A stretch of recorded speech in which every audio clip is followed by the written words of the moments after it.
Bom, amigos, já tratamos sobre o governo Dutra e vamos passar pelo processo que se deu o segundo governo Vargas. Bom, o segundo governo Vargas, Vargas se candidatou numa coalizão que se tratava do PTB, mais o recém-egresso PSP, do antigo interventor Adhemar de Barros, que tinha pretensões presidenciais.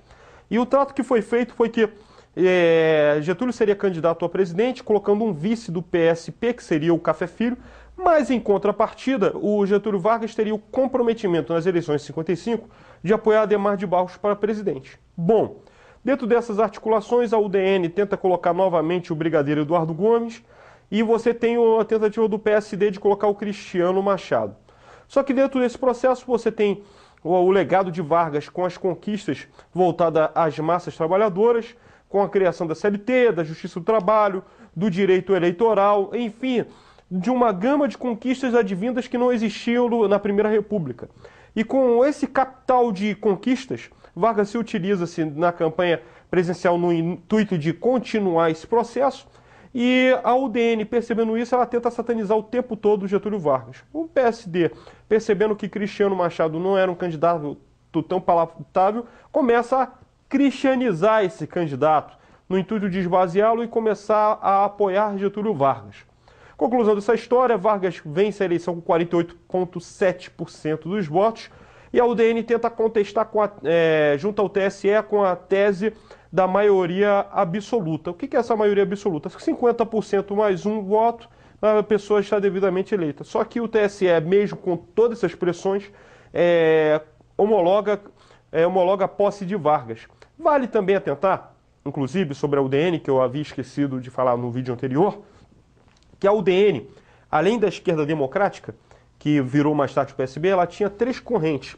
A primeira corrente, para vocês terem compreensão, era a corrente mais radical. Era uma corrente liberal conservadora, às vezes com práticas até mesmo protofascistas, que se chamava a Banda da Música. Era composta por Aliomar Baleiro, pelo Afonso Arinos e especialmente por Carlos Lacerda, que era quem capitaneava a Banda da Música. Você tinha os bacharéis, né, que era o Bilac Pinto, o Magalhães Pinto. Você tinha grandes quadros que utilizavam-se da sua característica liberal, defendia o Estado democrático de direito, funcionamento das instituições democráticas, mas que utilizavam-se de manobras causuísticas que defendiam em determinados pleitos eleitorais para esvaziar o PTB ou as correntes progressistas. E você tem mais tarde, no início dos anos 60, uma corrente chamada Bossa Nova, pasmem. Nessa corrente Bossa Nova, que defendia um processo, além das liberdades democráticas, um processo mais avançado de país, com uma vertente realmente nacionalista, e que até participa da Frente Parlamentar Nacionalista, que vai se dar no final dos anos 50 e dos anos 60 na defesa das reformas de base. Um dos quadros da Bossa Nova, pasmem, era José Sarney. Enfim, dadas essas correntes da UDN já explicadas, Vargas ganha esse processo eleitoral, só que o PTB, que havia eleito 22 federais em 1945, ele, infelizmente, ele não avança como deveria avançar para sustentar o governo Vargas. Ele avança para 51 deputados federais e 5 senadores, num Congresso que, na verdade, tinha 403 deputados federais. Ora, o que dá para um partido de governo ter 51 federais num Congresso que tem 403 deputados e que você tem o PSD, que é um partido caracterizado por ser um partido de governo, com os quadros que vieram desde o Estado Novo e que conheciam a máquina totalmente e que não tinham tanto envolvimento com as causas populares. Então Vargas teria uma grande dificuldade, além da UDN ter eleito 84 deputados federais, ou seja, é um contingente oposicionista muito forte que Vargas deveria enfrentar. Vale atentar que Vargas, sabedor desse processo, tenta articular um ministério com uma ampla composição, incluindo até o João Cleófas da UDN no Ministério da Agricultura, só que a UDN vai pegar pesado, vai até considerar João Cleófas como traidor desse processo. Ele, inclusive, era um político sergipano. E Vargas vai tentar compor. Ele coloca, a princípio, como seu ministro de Trabalho, Danton Coelho, que era o presidente nacional do PTB, só que Danton Coelho ele tem a linha de que o Ministério do Trabalho deveria defender os trabalhadores e, para implementar a sua política, ele deveria até mesmo colocar quadros do PTB dentro do Ministério. Só que Vargas, percebendo as pressões da UDN, vai e retira o Danton Coelho e coloca um ministério mais conservador. Dentre os quadros do Ministério do Trabalho, se destacaria a figura do Segadas Viana. Segadas Viana retomaria a visão de Dutra no tratamento junto à classe trabalhadora e reimplementaria o Decreto-Lei 9070 com a repressão tácita à classe trabalhadora.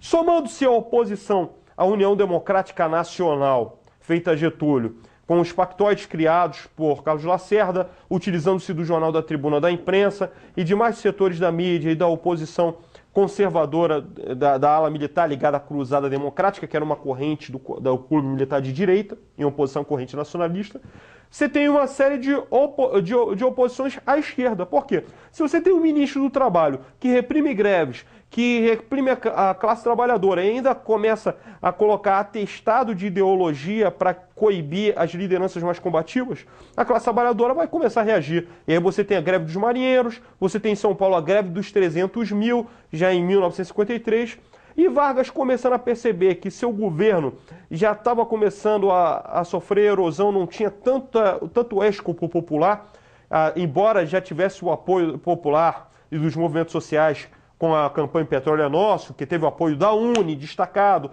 o apoio dos correntes nacionalistas e populares, você vai ter essas greves e Vargas, vendo que sua base de apoio estava havendo uma erosão sem a sustentabilidade popular, e por outro lado, com a forte oposição da UDN, ele começa a colocar um ministro que pudesse atender os reclames e as demandas da população. E essa pessoa é justamente seu filho político, que herdaria de fato o PTB, chamado João Goulart. Naquela época, na base entre 33 e 35 anos de idade, ele assume a presidência nacional do PTB na 5ª Convenção Nacional do Partido, em 3 de outubro de 52. Ora, o partido estava totalmente conturbado, havia várias correntes, a corrente do Danton Coelho, a corrente do Segadas Viana, o próprio João Goulart como extensão dos interesses de Getúlio Vargas na feição de um partido voltado à classe trabalhadora. E dentro desse processo, juntando com o relacionamento péssimo entre o Ministério do Trabalho e as classes trabalhadoras, Jango assume o PTB. A princípio, ninguém cria no papel do Jango em controlar o partido, todas as turbulências internas. Vale lembrar que na 5ª Convenção Nacional do PTB foi também criada a Mocidade Trabalhista. Ora, havia uma necessidade de renovação dos quadros partidários, isso havia sido feito desde a ala moça que acompanhou Alberto Pasqualini em 1945, final de 45 para início de 46.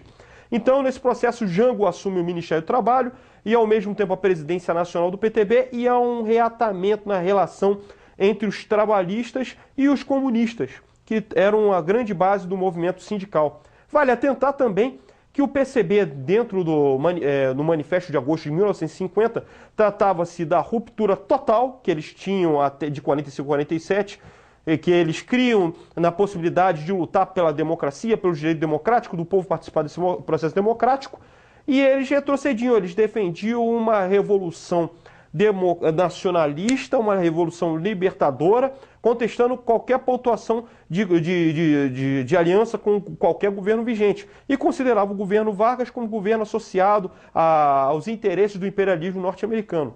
Fato que João Goulart, de certa forma, desmente o Comitê Central do PCB, e ao mesmo tempo que ele começa a desmentir com as alianças, a atitude de Jango simplesmente faz com que a base do Partido Comunista vá à contramão do Comitê Central do PCB e começa a haver uma aliança informal entre o PCB e o PTB. Então, no próximo vídeo, a gente vai tratar quais foram as implicações de Jango no Ministério do Trabalho e como é que, ao mesmo tempo, o PTB começa a se agregar ao lado da classe trabalhadora e, ao mesmo tempo, como é que se dá o processo de agravamento do governo de Getúlio Vargas.